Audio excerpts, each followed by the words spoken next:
Not enough. Sometimes I feel like I'm constantly reaching out. Amen?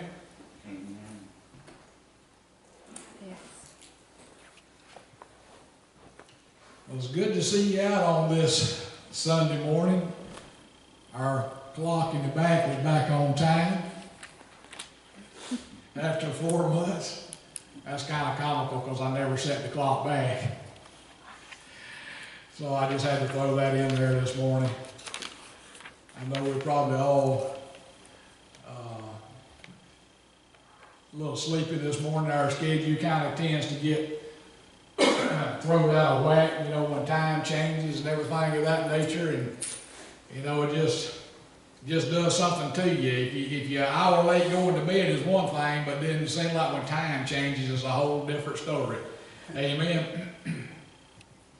I'm going to be over in the book of Joshua this morning. We'll be in Joshua chapter 7 this morning. And I know last week we talked about what is driving your life. And I want to talk about something today. And I know I kind of had a message that was titled this before. But I want to talk about today that failure is not fatal. No failure is fatal. And I want to start off, and we're going to start off in Joshua chapter 7, and I'm going to just read part of verse 1. Here, and we find here in the story it says, "But the Israelites acted unfaithfully in regard to the devoted things." Now we know that if we back up right here, we can see that Joshua and the Israelites, they've actually have crossed the Jordan River. They've gone into the promised land after 40 years of wandering through the wilderness. Joshua and Caleb are the only two of an older generation that was allowed to go in because of the murmuring and complaining. We know that Joshua and Caleb, they gave a good report when it came to spying out the promised land 40 years earlier, and God allowed them to go up into the promised land. We know that Moses and Aaron did not make it into the promised land because they had disobeyed God. When God told them to speak to the rock and let it bring forth water, Moses struck the rock twice, and so they had disobeyed and they were not allowed to go into the promised land. And here we are now. We've gone into the promised land. After 40 years, wandering through the wilderness. A lot of times that seems like our life. We've murmured, we complained, we've grumbled, we've done all these things. God's given us promises. We continue to grumble and complain. We continue to do all these things. But we want to get somewhere today and talking about that failure is not fatal. But we find here in this first verse right here that Israel, because somebody did not obey what God had commanded when they went into the promised land and they went to capture the city of Jericho. There's something that we need to see here. But before we will get started, I want to share a story because, you know, you talk about failure, we all fail. Brother Bill, you'll relate to this being from the north, but in 1991 Super Bowl, we had the New York Giants playing the Buffalo Bills. Super Bowl championship. You know, the Super Bowl was watched around the world, probably one of the most highly rated shows of TV. But there was a story or something that happened in this ball game. Of course, you know, it's naturally going to make national news. And if we just listen to the story for just a moment, we'll understand that this story of what happened in this ball game is actually principles that apply to our lives because things just happen. There was a guy on that 1991 team whose name was Scott Norwood. He played for the Buffalo Bills. The city of Buffalo hasn't won a national championship in any sport since the year 1965. They find themselves in the Super Bowl, which is the best of the best. You got the NFC versus the NFC. They come together in this one big ball game to determine which division of the league of the NFL is actually the best. They played this game in the city of Tampa Bay, Florida. It was a game that was back and forth throughout the whole ball game. In fact, I actually pulled up the video and watched the video on YouTube. It's amazing what you can see when you want to just take a look back. And the Bills have the ball on their own 20-yard line. They're 80 yards from scoring a touchdown or even less and getting within field goal range to win the ball game. The ball game is 20-19. They begin to move the ball back down the field as time is running out. It's basically within under the 2-minute mark, which they call the 2-minute warning. When you reach that point, it seems like time begins to just begin to fly by. And they march down the field. They're behind by this just 1 point. They make it down to the 29-yard line. There's only one play left in the ball game. Jim Kelly comes to the line. There's just a few seconds left on the clock. He hikes the ball and immediately he spikes it into the ground for one last play. Scott Norwood was the kicker of the Buffalo Bills. He was an All-Pro. Now, if you know what an All-Pro is, if your husband's watched football, an All-Pro is one that he is a standout. He is consistent. He is above some of the rest. He's like the best of the best. In fact, one particular, well, excuse me if I'm getting ahead of myself, but at this particular point, he was the leading scorer of the team. And just as sure as snow will snow in Buffalo, he was just that kind of kicker. He was sure. In fact, and within one season, he had made 32 of 37 attempts. That's pretty good. During this past season, he had scored 5 different times from this very same point. Now, you've got to take 29 yards. You say, well, that's not very far. Well, 29 yards is not. It's 29 yards to the goal line plus another 10. Makes it 39 plus the 5 that you're going to mark off for the ball. That's 44 yards. He's got to keep that ball and he's got to go between those 2 poles. Are you with me? The world is watching. The kicker goes through his routine. We know how kickers, when they're getting ready. And what you don't see is a sideline stuff where he's preparing to kick before during this last final drive in the event that he is called upon, and he's kicking into that little net on the side, and he's getting prepared. But when he gets out there on the field, he's got to silence the crowd. He's got to block everything out. He's got to get himself and focused upon what his task is. And if you watch most kickers, they come up to where the holder of the ball is going to stand, and they stand there, and he basically is telling them where to plant the ball, and then he's going to back up so far. He's counting his steps. And then the kicker, they're going to, most kickers, and then they're going to move. And getting prepared, and you got the whole world watching. He waited for the snap. With head down, he went to the ball. He kicked the ball. And about the time it was 3/4 of the way there, he looked up and he realized that he had missed. He had missed. The New York Giants sideline had erupted completely opposite of what everybody was believing and expecting. You can imagine the people that was watching it on the sports channels and stuff as Buffalo groaned. If you've ever watched football and you ever watched a kicker who's ever kicked the ball, they will hang their heads because they know that they have let their team down. And the headlines would read the next day, wide and to the right, the kick that will forever haunt Scott Norwood. Do you realize that Scott Norwood, even after all this time, still has to live with that? Not only that, but the Buffalo Bills appeared in I believe it was four consecutive Super Bowl games that Jim Kelly was unable to lead his team to a win. You see, in Scott Norwood's case, there was no do-overs. There was no second chance. And you see, a lot of times we mess up in life and we make mistakes.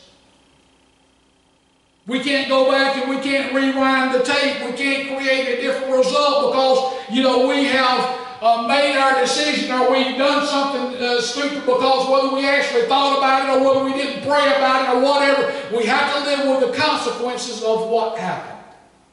Yes. Now this story right here, I know it relates to football, but it applies to our life. He was not able to go back. There was no matter what he wished or anything of that nature. There was nothing going to change the outcome of the game. Now we're going somewhere. So here we go to chapter 7, and we've read this verse, and it says, but the Israelites acted unfaithfully in regard to the devoted things. Israel goes up, they have just made a major, or have won a major victory against the city of Jericho. And can I tell you that sometimes when we suffer our greatest failures in life is when we come off the greatest victory of our life.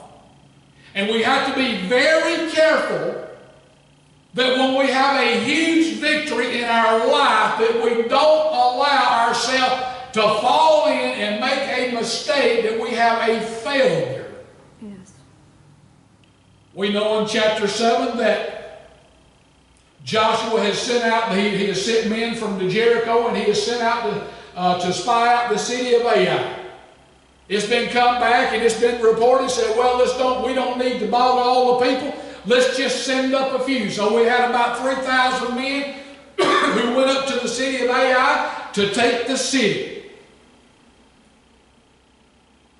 You see, there's one thing that they did here. They underestimated the strength of their enemy, but they overestimated what they could do. We don't need to overestimate what we can do because it's not in who we are, but it is who God is in us. And so they go up to the city of Ai, and they find themselves, they come running back down the hill, and 36 men have lost their lives. 36 men have lost their lives. They were overconfident in what they thought they could do after Jericho. And so here it is that Joshua is left with a distasteful and unpleasant task. And he offers up a prayer right out in the out in the wilderness. If we think about what Joshua prayed, we got to think about some of the murmuring and the grumbling and the complaining of the past that he's continuously listened to. And listen to what he says in verse 7. He said, alas, Lord God, why have you brought this people over the Jordan at all? To deliver us into the hands of the Amorites to destroy us?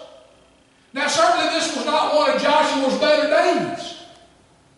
We remember he was Moses' right-hand man.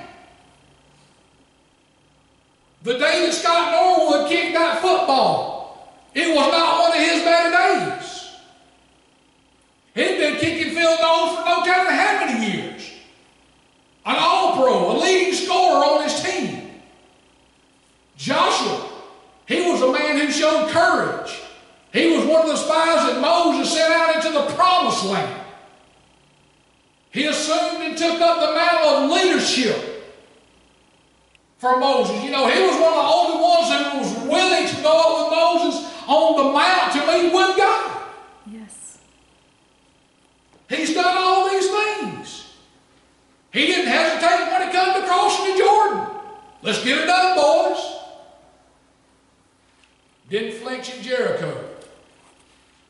But here it is, all of a sudden they've gone up against Ai, and he finds himself, and the nation finds themselves defeated. Let me say, it looks like that he has failed. He's failed in front of the army because they have lost. He has failed in front of the enemy because he says right here, why have you brought us over the Jordan at all? To deliver us into the hands of the Amorites, to destroy us? And this is a question he's asking God. He had failed in front of God. He had failed. But failure does not mean it has to be fatal. Yes. He drags himself back to his camp. He tears his clothes. He puts dust on his head. The leaders of Israel, they do the same thing, and they basically go in mourning because they have failed. They have buried 36 soldiers. But now let's back up. There's a key to this. Joshua discovers that there's sin in the camp. It wasn't necessarily Joshua's fault that they failed. But he had discovered and was left with the fact that he had the unpleasant task of exposing and punishing the rebellion that had actually took place. Can you imagine how Joshua felt when he was dragging himself back to the tent? The people are glaring and they're staring at him. Ever made a mistake and folks just start glaring at you and you just kind of, and you know that they're looking at you kind of funny? You can feel it. You can sense it. We do people in church that way a lot of times. We're all human. We're all going to mess up and we're all going to make mistakes. Can you imagine the thoughts that's going through their minds? Joshua's not a good leader. What was going through his mind? It's my fault. People thinking he doesn't have what it takes. He's let us down. Here it is, we've come in, we've won this great victory, and all of a sudden we go up against this small town. He's not a great leader as we thought he was. Come on. You see, Joshua knew what they were thinking. The worst part about that is he knew what he thought. Yes. His mind was filled with self-doubt. Isn't that what we do? When we fail and we mess up, we begin, we're our worst enemies. We beat ourselves up more than anybody else does. Hey, I'll raise my hand. I beat myself up when I mess up. We all do. He was thinking, well, what was I thinking when I took this job? I should have just let God pick somebody else. Then I wouldn't be a failure. Maybe he was thinking, well, I could have done a better job. He thinks, well, it's all my fault. Well, it's not necessarily all his fault.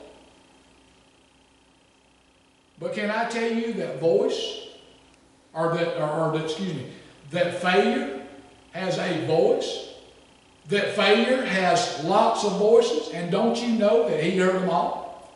When we mess up and we make mistakes, don't you know that we hear the voices of failure playing over and over and over in our minds because of a failure in our lives? When you think about these ministers of the gospel,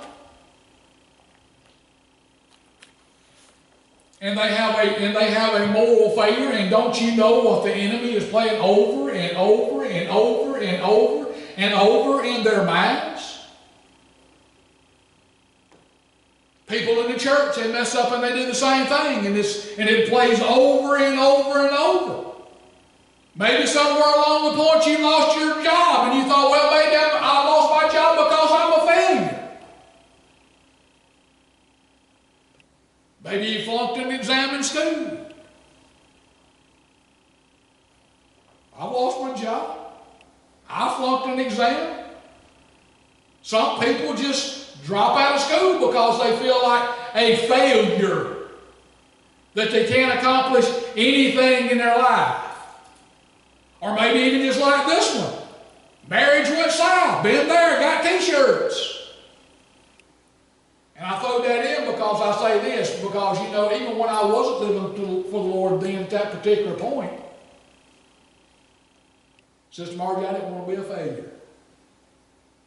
Even when I wasn't living for the Lord. Because failure is not an option. People start a business, like my sister Diane, and closing the daycare. Just because somebody else opened up and they took all the kids doesn't mean you're a failure. But when we mess up and we fail, or circumstances in life take place and they're beyond our control, just such as what happened here with Joshua. He had no clue. But the voices begin to howl. It's kind of like monkeys in a cage. You ever been to the zoo? Watch the little monkeys? Those monkeys do some awful things. They'll begin to howl, and they'll begin to, like they're laughing. We've heard the voices, and then we take in ourselves and we begin to beat ourselves up, and we join right in. We disqualify our own selves. We're saying, well, I'm a failure. I'm never going to amount to anything. We begin to rebuke ourselves. In other words, what am I saying? We get mad at ourselves. Well, I could have done a better job. I should have thought about it differently. I should have done this different. I should have done that different. I should have had a completely different attitude or approach concerning this. And what we wind up doing is we wind up putting ourselves in prison of our poor self-worth. But failure finds us all. Failure is a universal thing. So why don't we have some of these so-called gurus today who are called we will call them self-help gurus. Why don't we see more of them writing and talking about failure? You see, we don't really find that addressed, failure. There are countless books on how to succeed.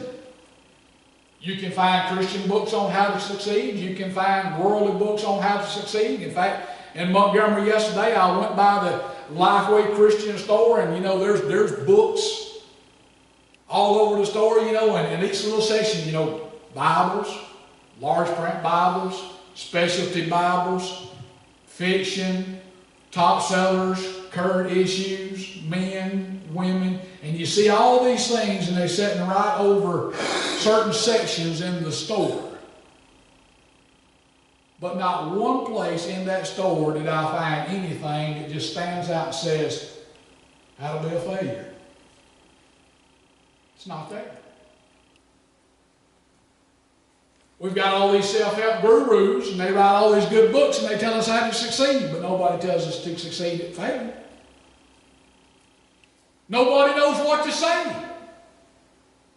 but God does. You see, can I tell you today that this book was written for failures such as you and I? Not one person in this Bible anywhere except for Jesus Christ himself didn't mess up and didn't fail. It's full of folks who are just foul-ups and flops that we will call alive. David was a moral failure, yet God used him mightily. And in fact, in the New Testament, it says that David was a man after God's own heart.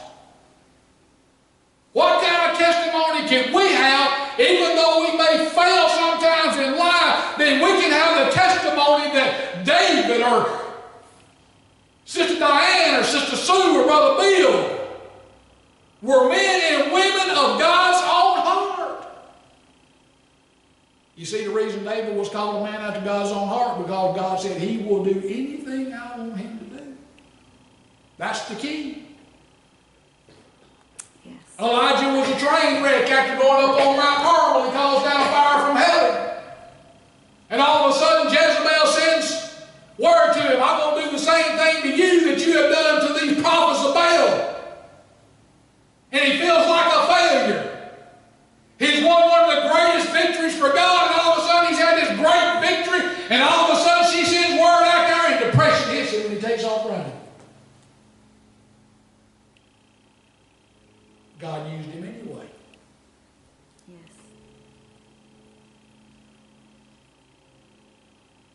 Jonah run from God and would refuse to go to Nineveh.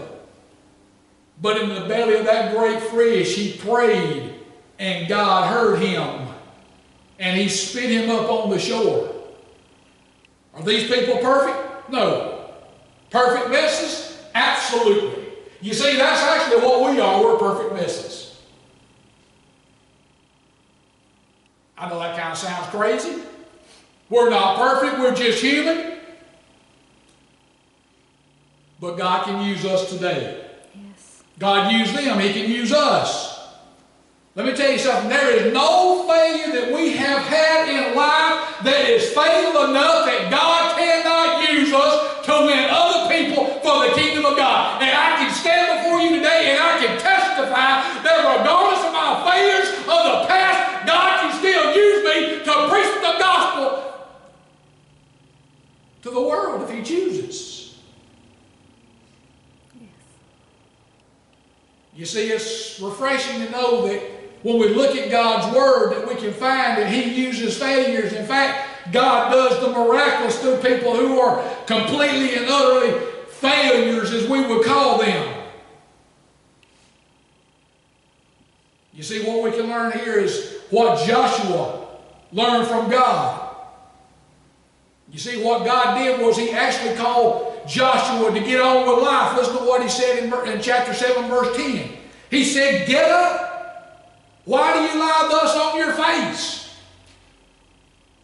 Joshua's crying out. He thinks he's failed. He doesn't know about the sin, but God tells him there's sin in the camp. In other words, what God's saying is get up, get over it, and get on. Sometimes when we mess up in life, let me tell you, we just got to reach down and pull ourselves up by the bootstraps and go on. Nobody else is going to do it for you. People can encourage you, I can encourage you, but ultimately it is up to us to pick ourselves up. And we need to learn, as Joshua did. God has said when we mess up, get up. Why are you lying on your face? Why are you lying around in the mully grubs? Just get over it. Pull yourself up by your bootstraps and let's go on.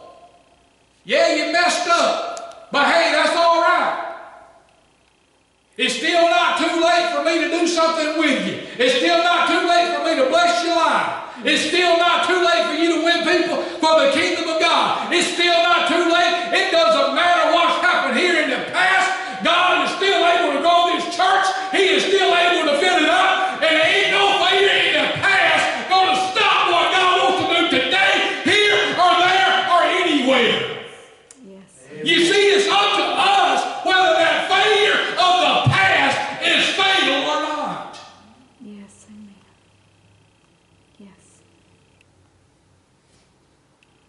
We can take it and we say, well, the church is not growing, it's not doing anything. It's only fatal if we allow it to be fatal. Get up, get over it, get off your face, move forward. Yes. Listen to what He said in chapter 8, verse 1. He says, "Do not be afraid nor be dismayed. Take all the people of war with you. Arise and go up to Ai." Yes. Now there's sin in the camp. Joshua had to deal with the sin in the camp. In fact, they stoned him and burned him. His entire family, everything that he had. And then he tells them, he then tells me, yeah, you had a failure, one man messed up. He took of the accursed thing. Let me just go ahead and throw this in there so y'all know what the accursed thing is right here. Jericho was the tithe of the promised land. And that tithe belonged to God. So what he did is, Achan, and technicality right here, if you want to get down to the nitty gritty, he took of the accursed thing, he took some of the tithes. So now we know. But he's saying in verse 8, or chapter 8, verse 1,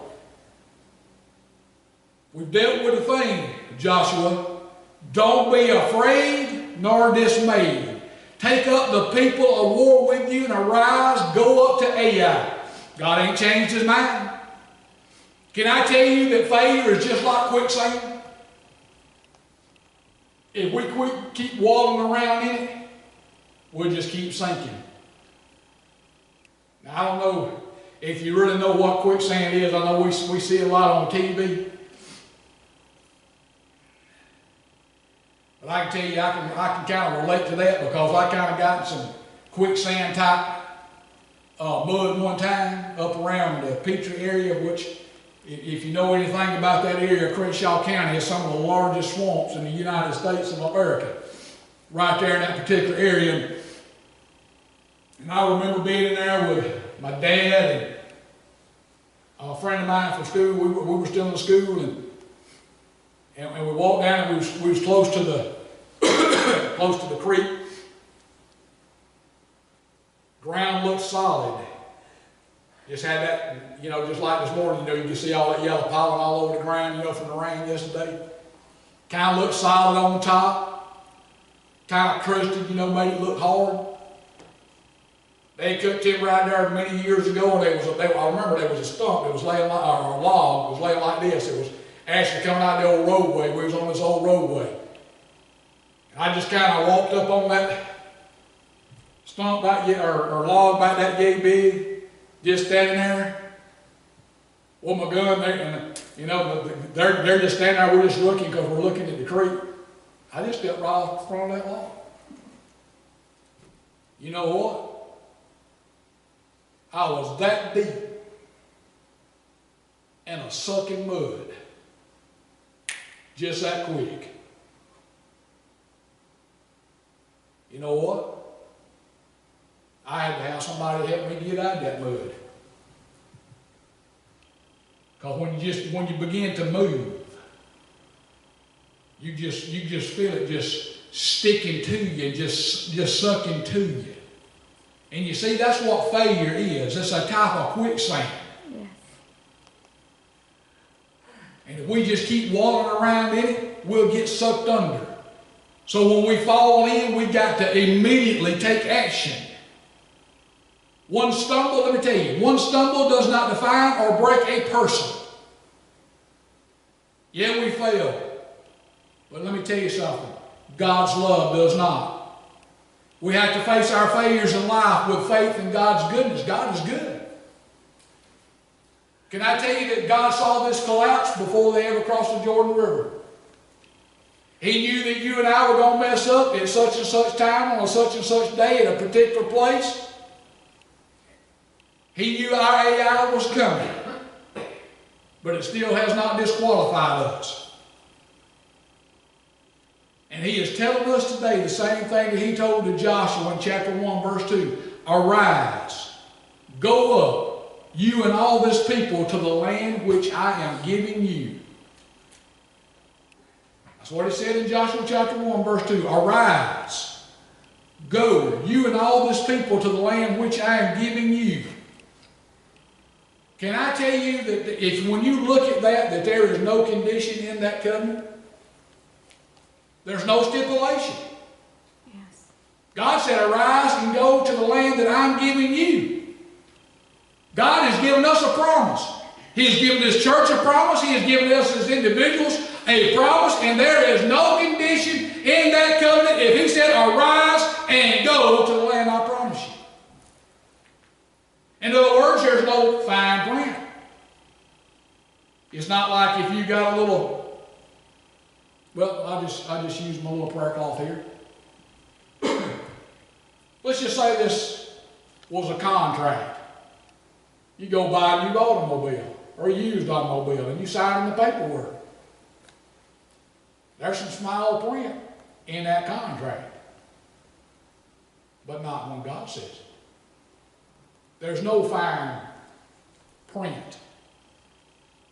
There's no hidden stuff. You know, they hide all the stuff that they don't want you to know in the fine print, don't they? There's no performance language here. God's not saying, well, if you do this, I'll do that. You do that, I'll do this. No, he said, arise and go. Yes. You see, God's promised land offer does not depend on our perfection. It depends all on His. It's all in His. It's all in His hands. And in God's hands, no defeat is a crushing defeat. Yes. It doesn't matter that we failed.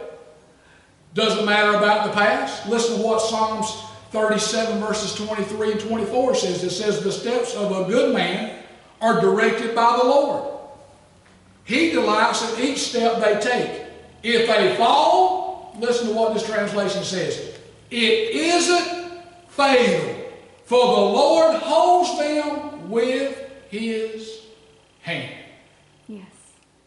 God has got us in His hand. Our steps are directed by God. It is essential that we understand this, that we are in God's hands and that failure is not failure.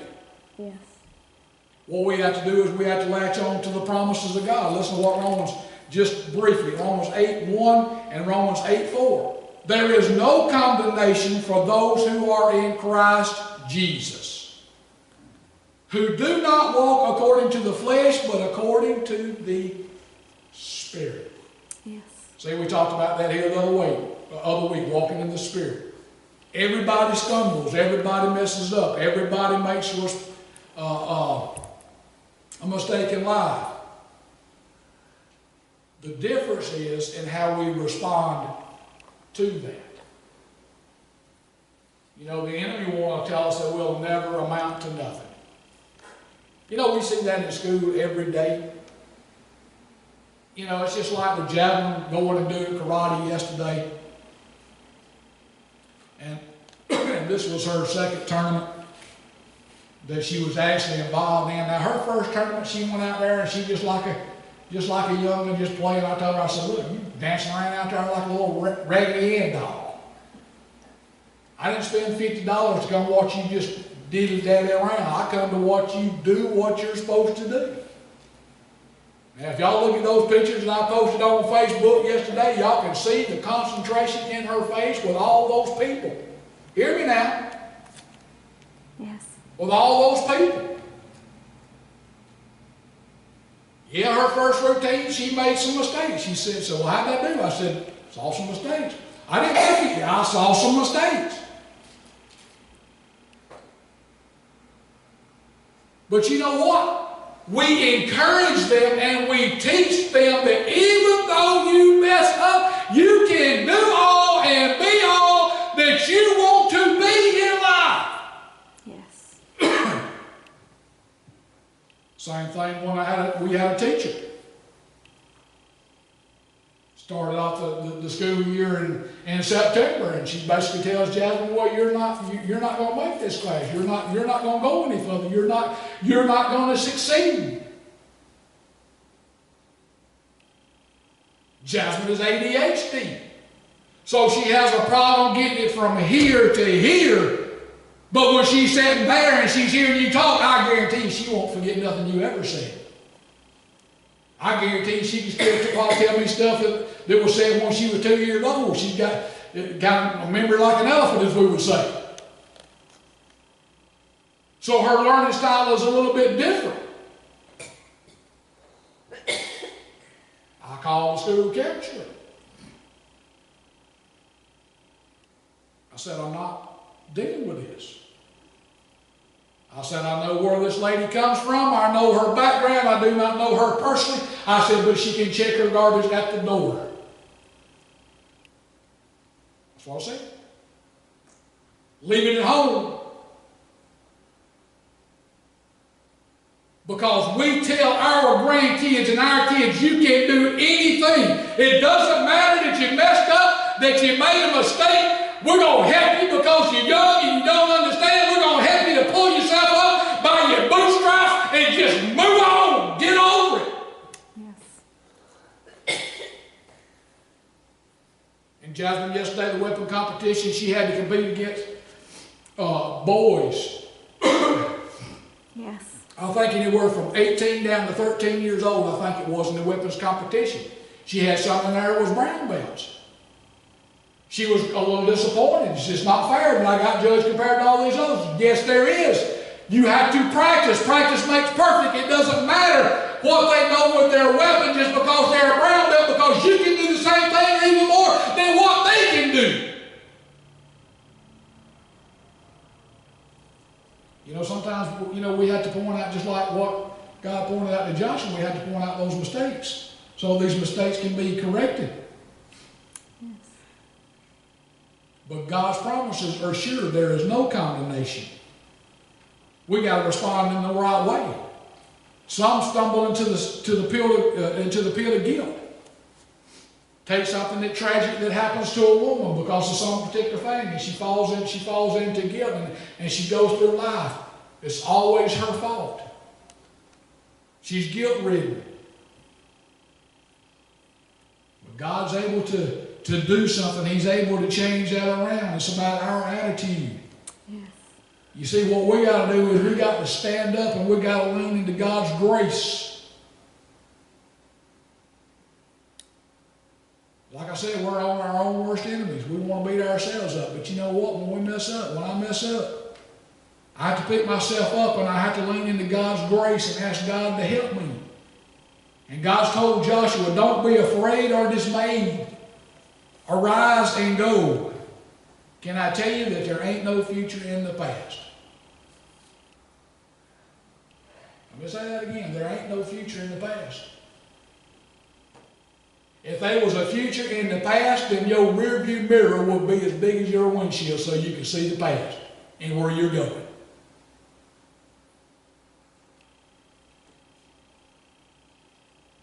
You see, our life is just like that rearview mirror. The only time we need to glance in that rearview mirror of our life is to see where God brought us from and what He has done in our life. Because we're not going anywhere in the future looking in the rearview mirror. You're not driving down that road looking in the rearview mirror. You can't change yesterday, but you can do something about tomorrow. What do you say about doing something about tomorrow? Well, tomorrow we can put God's plan in place. We can decide today that we're putting God's plans in place. You see, God told Joshua to go back and revisit the place of failure. That's what He was saying right there in chapter 8, verse 1. He said, arise, go up to Ai. I have given it into your hand the king of Ai, his people, and the city, and the land. What's God saying? All right, Joshua, let's do it again. But this time, let's do it my way. You see, but a lot of our failures and life come from the fact that we do it on our own instead of asking God what we need to do. Am I right? Joshua didn't have to be told twice by God to rise and go up. He gets up, and we know the story. If we look at chapter 8, we know that Joshua takes 5,000 troops, and he gets them to go out behind the city. We'll just call them the Marines. He's got them stationed. He's got a plan. He's got them set up behind the city. They're basically in hiding. So we find that Joshua, he's got tactics this time that he's fixing to use, where before they sent up 2,000 or 3,000 men. This time there's 30,000 men that go up. And Joshua's plan was that he was going to attack and then he was going to retreat in order to lure the men of Ai away from the city. So, what we find is, it happens. It works. He goes up, he begins to attack, and the king of Ai said, well, hey, we won yesterday. Let's go out there and give them another whooping, boys. Let's take them in round two and let's knock them out. And he begins to march towards Joshua, and he leaves the city unprotected. In the meantime, the Marines come into the city and start burning it to the ground. And all of a sudden, Joshua changes his direction.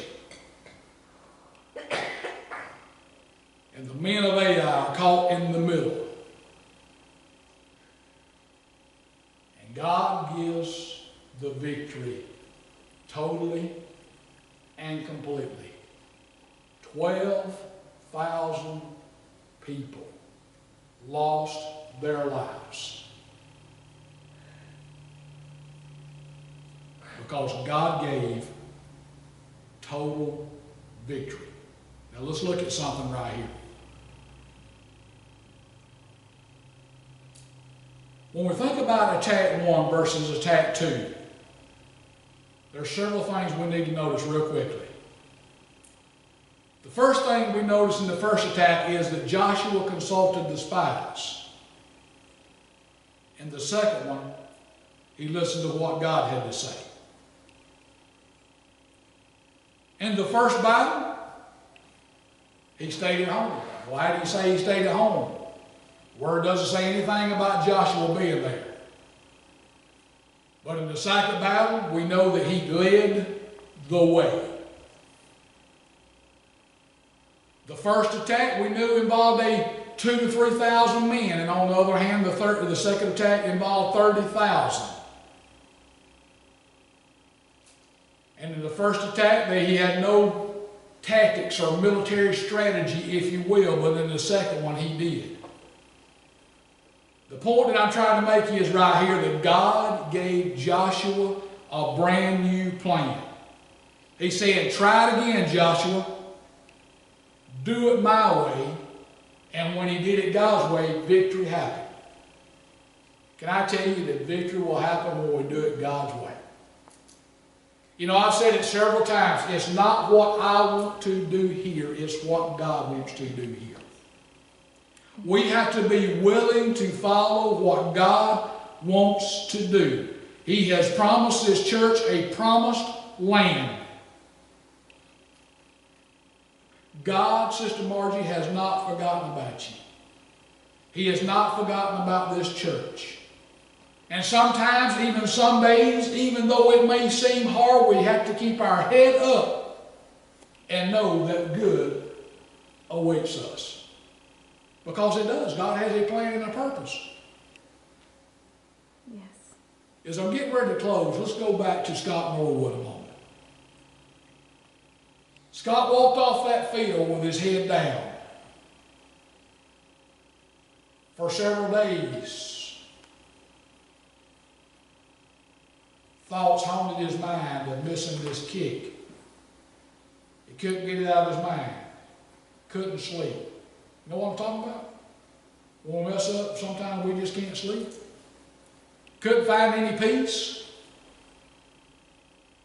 He was still upset when the team even returned to Buffalo.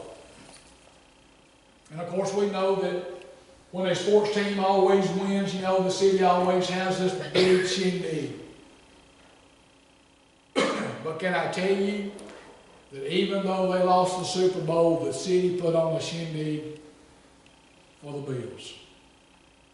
It is estimated that there were probably 25 to 30,000 people actually in turnout that turned out. Now this is after a team that lost and done messed up. 25 to 30,000 folks. That's not just a small number. Scott Norwood was on that platform in the background, behind all the other players. He wanted to hide out, if you will, in the background. hidden behind the others because he doesn't want to be seen by the fans of the city. Because it's continuing to run through his mind and he's hashing over and over and over. If I'd done this differently, if I'd done that differently, if I'd maybe positioned myself a little bit differently, or maybe if my foot hadn't have slipped as I approached the ball. Here's the rest of the story. One of the leaders of the city he's standing there and he's on the platform and he's giving a speech. And all of a sudden, out of the crowd, it began. We want Scott. We want Scott. We want Scott. In fact, the chant began to grow louder and louder, and actually, in all reality, the speaker had to stop speaking because of the chant. They became loud. We want Scott. And can you imagine what was going through Scott's mind? What do they want me for? I'm the reason that we lost this football game.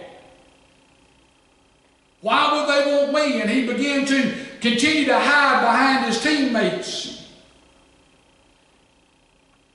And all of a sudden, his teammates pushed him to front and center stage. And when the fans saw Scott, they gave him an ovation.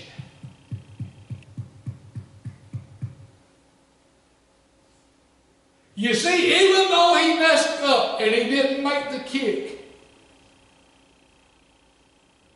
do you know what that did for his esteem? That even though I messed up, these people of this city still love me and they show their appreciation by letting Scott know that regardless of you failing to make the kick, you are still a part of this city. You are still a part of this team. Listen. Hebrews 12:1 says that we're surrounded by a great cloud of witnesses.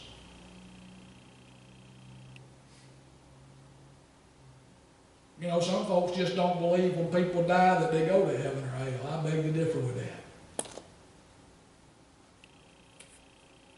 Because the Word says to be absent from the body is to be present with the Lord. If we're believers. Yes. And here it is that the writer of Hebrews is saying we're surrounded by a great cloud of witnesses. Well, who are those great cloud of witnesses? Well, I believe that they are the saints of old and the saints of today. Yes. We're surrounded by a great cloud of witnesses. The likes of Abraham, Isaac, and Jacob. The likes of Peter and David and Paul and Joshua. What about grandmothers and granddads, uncles and aunts, maybe a godly neighbor or a school teacher that you had in school? You see, these people who have gone on before us, they have seen God's great grace and they're pulling for us. There are people in heaven. We got family members in heaven that are cheering us on today. Yes. They are. I can use Lenore's grandmother. She might have spent the last 17 years here on this earth not knowing anybody, but I guarantee you she is in the right mind, clothed in the right mind today. I believe worshiping at the feet of Jesus, and she is crying out to her family, don't give up, Lenore, don't give up.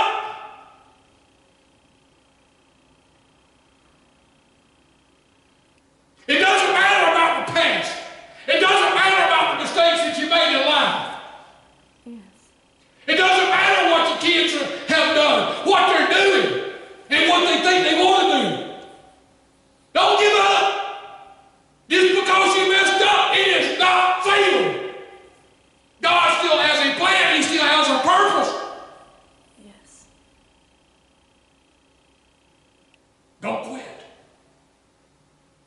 You see, that's where we need to be at today. Not just so much the great cloud of witnesses, but we need to be cheering one another on. Don't quit. Yes. It's worth it. And the enemy will tell you, just quit. I'll leave you alone. I'll leave your family alone. Yes. And he'll take you back when you missed doing something for God years ago. So what if we missed it years ago? God's still able to do something with our life. It doesn't matter how old we are, Sister Margie. God is still able to do something with our lives.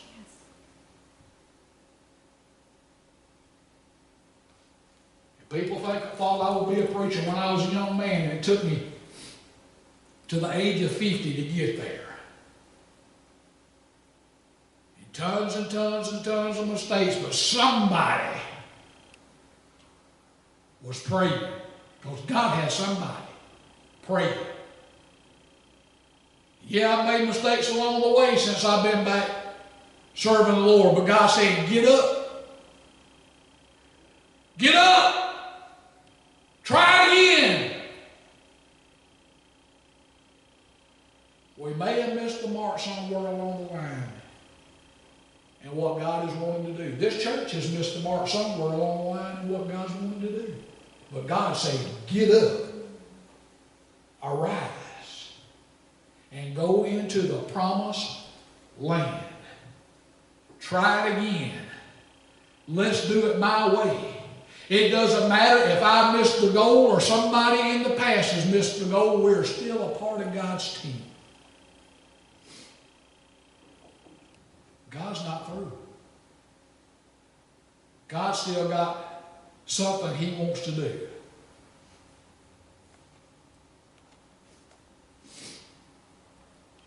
I want to tell you something. To me, failure is not an option. That don't mean sometimes that I don't struggle with it, because that's just an attack of the enemy.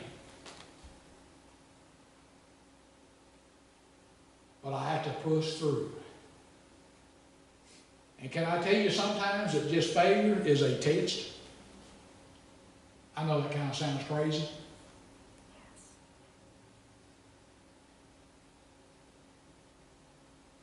Sometimes God tests us with failure to just see what kind of response we're going to have.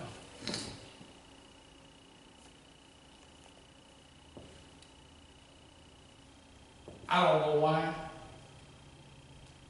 but I want you to know today that you are not a failure. We are somebody in God's kingdom. And failure does not have to be fatal unless we allow it to be. Because God's got a plan. He's got a purpose, and we have to do it His way. It's kind of like what I heard one preacher say, and I know I've read it too. You know, a lot of times we come up with all these things, and then we ask God to bless it instead of asking God what He wants to do. Now, I ain't saying there's nothing wrong with children's ministry or youth ministry or any of that kind of stuff. You know, don't get me wrong. But particular places, particular churches are called to do certain particular things. And when they get outside the realm of doing what they're not called to do, then you messed up. But guess what? Regroup. Start all over again. Pick yourself up. Yes. And move on. It's part of life. But you are not a failure. Let's pray. Holy Father,